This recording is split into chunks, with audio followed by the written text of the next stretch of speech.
Hello fellow adventurers, and welcome to Savannah, Georgia. This weekend we are staying in the historic Eliza Thompson house. It was built in downtown Savannah in 1847 and was later restored as a bed and breakfast. The staff was super nice to us, and the lady checking us in even carried my luggage up the stairs for me, which I was not expecting since we were on the third floor, and I don't even remember seeing an elevator around. The B&B has 25 individually decorated rooms, and I was really happy with the one we ended up with. They also left this card on our bed wishing me a happy birthday, which I thought added a really nice personal touch. Each room came with its own bathroom, which had great water pressure for the shower, but you kind of had to wait your turn to flush the toilet if someone in another room was using it first.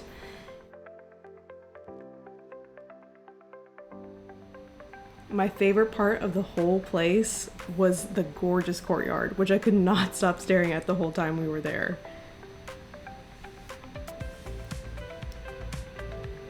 Now for breakfast, they give you this sheet to let you pick what you want from a list of options, and then you just turn it into the reception desk with the time between 8 and 10 a.m. that you'd like to eat.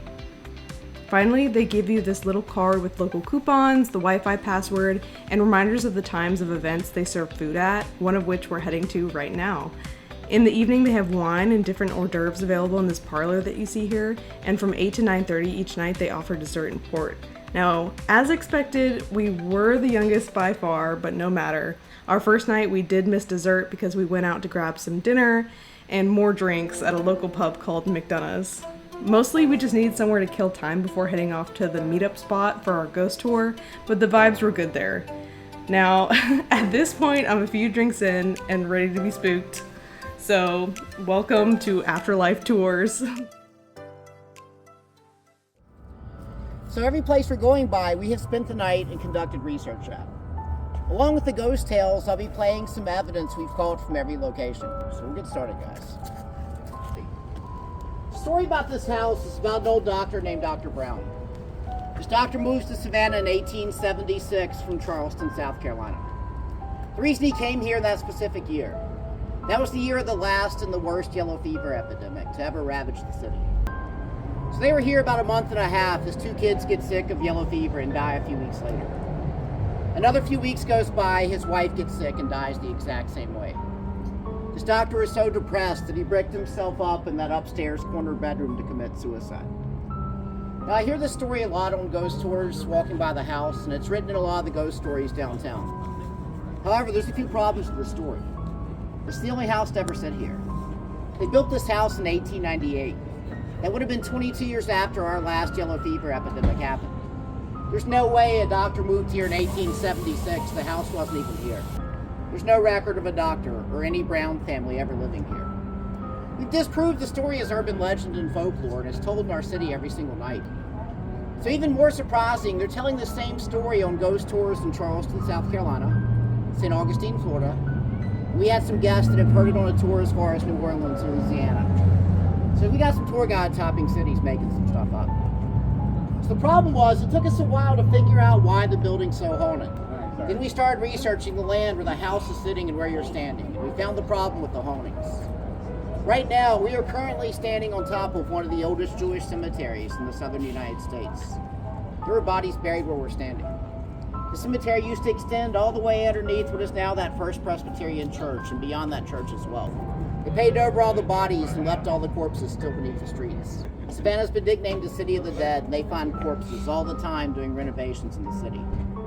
The reason this house is having all the hauntings, out of anything else on top of this area, is the section of the old cemetery it's sitting on causing these issues. On burial maps, we noticed 19 burials took place outside the north gate, which is where we're standing, where the house now exists. We found it wild they were buried outside, not inside a cemetery, even though that cemetery had room when they closed. That means whoever was buried here was purposely buried outside of those cemeteries. In our early colony, if you were a suicide or a murderer, you couldn't be buried in a cemetery. You were buried outside. We're pretty sure these unmarked graves are all the folks who were executed there, buried beneath this area. Can you guys hear the get out? This one's really clear. Wow. Then we started researching Mrs. Foley, the original owner. This lady had a disturbing secret. Just being a widow and having such a large home, she started renting out rooms as a boarding house, which is wild because it's come full circle. It's an inn again. So we found an entry in her diary at the Georgia Historic Society. She mentions waking up one night about 2 a.m. to a guy standing beside her bed, hovering over her, watching her sleep. She never mentioned his name. She just said she'd checked him in earlier that day. And in self-defense, she grabs a heavy brass candlestick holder and hits him over the head. So it's 1983, and the Rogers family buys it and opens the Foley Inn. Well, 2 years later, they're filling up every night and running out of room. So to deal with overflow, they buy this house to the left of the American flag. 2 years after that, it's 1987. They're tired of going around the front and back doors to enter both sides of the houses. They figured since they're side by side, they're going to knock out a doorway between the two buildings. They break the bricks for the doorway in 1987, and a full human skeleton falls right out of the wall. It's made front page of the newspaper in a 2-page article. It was a fully decomposed male skeleton who'd been rotting there for nearly 100 years. He also had a crack right across the front of his skull. So we can only presume he's the guy that disappeared back in 1901. Well, folks, that ends our tour, and I hope I got you guys a little creeped out. Thanks for dealing with the cold.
have continued to grow in size to a point now where the crew could stand up in the wing bridge of the vessel like I am right now. And as they pass underneath the Eugene, they can jump and slap the concrete. Similar to how a middle schooler does in a school hallway. If you're a teacher, you know exactly what I'm talking about. Off to the right, we're about to pass a gap in between the buildings, and in between this gap is a black walkway that spans from one side of the bluff to the other, kind of going over these old balustrades here. Now this is known as Factors Walk. And Factors Walk is where the factors, or the cotton brokers of the time, would set the price for cotton. As those cotton trolleys passed underneath there, the factors would set their price based on the quality and quantity of that cotton, but they were not just setting the price here in Savannah, they were setting it worldwide. Savannah was so influential in the cotton industry, it was even referred to as King Cotton. Now, a little bit about Florence. Florence was born in 1868, Alan Coxborough.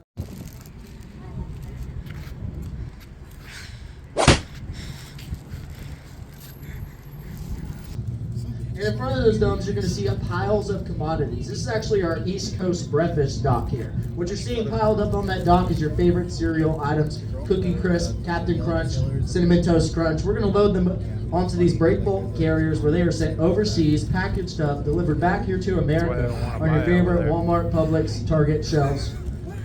We even have a small dairy farm on the other side of those domes there, where we process the milk for these cereal. If you believe me right now, you are cuckoo for Cocoa Puffs, y'all.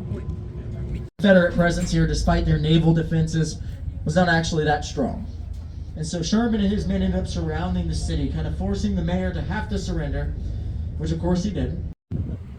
Now, sometimes these dolphins, they'll follow the tide as it moves in and out. I guess you would just call those tide pods, right?